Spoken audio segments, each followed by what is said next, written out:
Varahi silks వారి grand festive celebrations పొందండి 10,000 రూపాయలు ఆపై కొనుగోలుపై బంగారు నాణెం ఉచితంగా.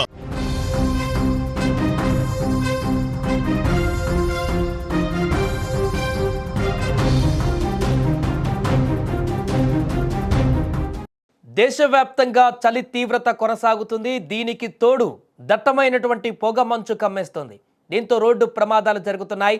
పొగమంచు కారణంగా జరిగిన 2 వేరువేరు రోడ్డు ప్రమాదాలలో తెలుగు రాష్ట్రాలకు చెందినటువంటి 4 యువకులు మృతి చెందారు. ఇక ముందుగా నంద్యాల జిల్లా ప్యాపిలి మండలంలోని ఎస్ రంగాపురం సమీపంలో చోటు చేసుకున్నటువంటి రోడ్డు ప్రమాదంలో అదే గ్రామానికి చెందినటువంటి కొప్పుల సురేంద్ర, రాజశేఖర్ అనేటువంటి 2 యువకులు మృతి చెందారు. వీరు ఉడుములపాడు వద్ద ఉన్నటువంటి కెమికల్ ఫ్యాక్టరీలో సెక్యూరిటీ గార్డులుగా పనిచేస్తున్నారు. మంగళవారం తెల్లవారుజామున వీరిద్దరూ కలిసి ద్విచక్ర వాహనం పైన విధులకు బయలుదేరారు. ఇదే సమయంలో చిగురు మానుమిట్ట నుంచి ప్యాపిలి వైపు వెళ్తున్న ఆటో పొగమంచు వల్ల దారి కనిపించక వీరిని ఢీకొట్టింది. ఈ ప్రమాదంలో బైక్పై ఉన్నటువంటి వీరిద్దరికి తీవ్ర గాయాలై అక్కడికక్కడే మృతి చెందారు. ఆటోలో ఉన్న తలారి సురేంద్రకు కాలు విరిగింది. పోలీసులు అతన్ని ఆసుపత్రికి తరలించారు. కాగా రాజశేఖర్ తండ్రి 6 ఏళ్ల కిందట గుండెపోటుతో మరణించారు. ఇప్పుడు రాజశేఖర్ కూడా చనిపోవడంతో అతడి తల్లి కన్నీరు మున్నీరుగా విలపిస్తుంది. కొప్పుల సురేంద్రకు 6 ఏళ్ల కిందట గుత్తి మండలము కొట్టాల గ్రామానికి చెందిన కళ్యాణితో వివాహమైంది. వీరికి 1 ఏడాది వయసున్నటువంటి కుమారుడు ఉన్నారు. కళ్యాణి ప్రస్తుతం గర్భిణిగా ఉంది. సురేంద్ర రోడ్డు ప్రమాదంలో మృతి చెందడంతో ఆమె ఇప్పుడు బోరున విలపిస్తున్నారు. అలాగే మరొక రోడ్డు ప్రమాదంలో మహబూబ్ నగర్కు చెందినటువంటి 2 యువకులు మృతి చెందారు. మధ్యప్రదేశ్ రాష్ట్రం ఉజ్జయిని జిల్లా చందేశ్రా గ్రామ సమీపంలో మంగళవారం తెల్లవారుజామున వీరు ప్రయాణిస్తున్నటువంటి వాహనం ఓ కంటైనర్ను ఢీకొట్టడంతో దుర్మరణం చెందారు. మహబూబ్ నగర్ జిల్లా చిన్న చింతకుంట మండలము పర్ధీపురం గ్రామానికి చెందినటువంటి కావలి నరసింహులు, శివకుమార్తో పాటు మరో 10 మంది స్నేహితులు ఈ నెల 3న విహారయాత్రకు బయలుదేరారు.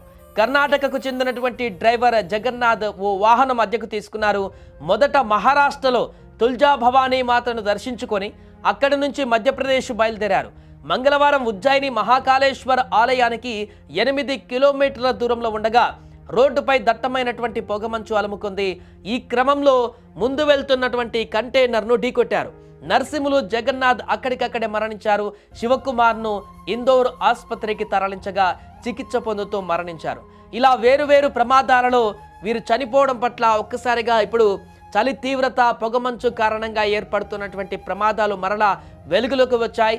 ఇప్పుడు ఈ జనవరి సీజన్ మొత్తం కూడా ఇలాంటి మంచు ప్రభావాలు అధికంగా ఉండేటువంటి అవకాశం ఉంటుంది. కాబట్టి వాహనదారులు రోడ్డు మీద ప్రయాణం చేసేటువంటి వాహనదారులందరూ కూడా అప్రమత్తంగా ఉండాలంటూ చెప్తున్నారు. ముఖ్యంగా ఉదయం పూట ప్రయాణాలు చేసేటువంటి వారు, ఎర్లీ మార్నింగ్ అవర్స్లో ప్రయాణం చేసేటువంటి వారు ఆ మంచును గమనించి ఖచ్చితంగా వాహనానికి మధ్య డిస్టెన్స్ మెయింటైన్ చేసేటువంటి విధంగా దట్టమైనటువంటి పొగమంచు ఉన్నటువంటి ప్రాంతాలలో ఇండికేటర్స్ వేసుకొని చాలా స్లోగా ప్రయాణం కొనసాగించాలంటూ కూడా చెప్తున్నారు. అవసరమైతే ఎక్కువ పొగమంచు ఉన్నటువంటి ప్రాంతాలలో కాసేపు రోడ్డు పక్కన వాహనాన్ని ఆపుకొని ఆ తర్వాత ఎండ వచ్చినటువంటి తర్వాత తమ యొక్క ప్రయాణాన్ని కొనసాగిస్తే ఉత్తమం అంటూ చెప్తున్నారు. ఏదేమైనా కూడా దేశవ్యాప్తంగా కూడా చలి తీవ్రత అయితే ప్రస్తుతం కొనసాగుతుంది. అన్ని రాష్ట్రాలలో కూడా అదే రకమైనటువంటి పరిస్థితి ఉంది.